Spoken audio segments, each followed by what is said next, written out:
dawa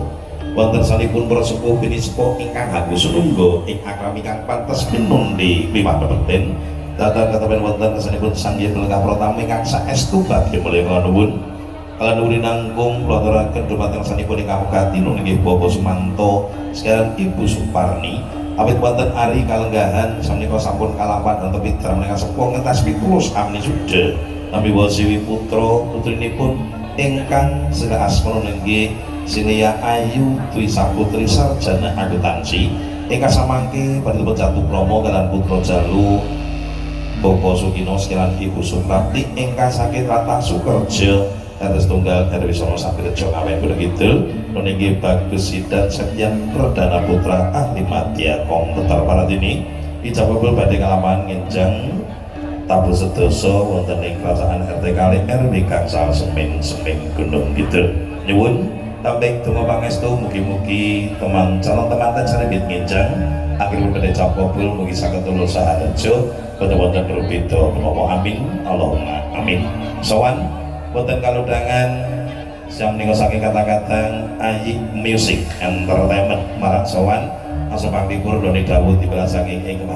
Hamangu Ganti supados asupang libur wonten kalodhangan jam nika saestu bobile marang sowan bersama saking kata-kata Ayi Production pun pandega Mas Doho wonten kalodhangan jam nika kathah kekirangan kelepatan ugi wonten katuring ngatur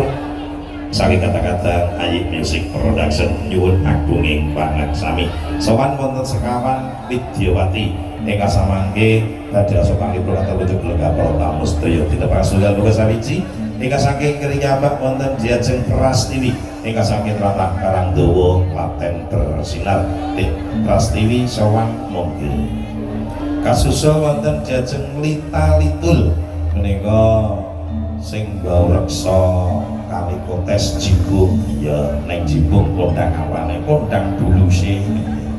Lita Litul kene maji kene Cahayu ayo dulu sini dina digowo kasusul Mbak Uput Salsabila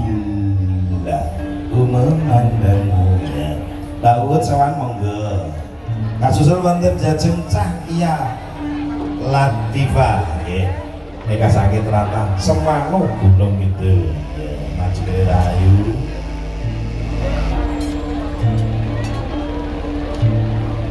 kata seperti sama godai saking kata-kata Ayi Music Production akhirnya mana semakin perbuatan kalau dengan jam niko samangke satu kali lagu pabuk kata lucu pelengkap protamu setuju dinanggung masalah keluarga Bapak Sumanto sekarang Ibu Suparni Sagula Wongso sugeng pelegahan sugeng mirsani sugeng ini katakan kalau seperti godai saking kata-kata Ayi Music Ayi Music Ayi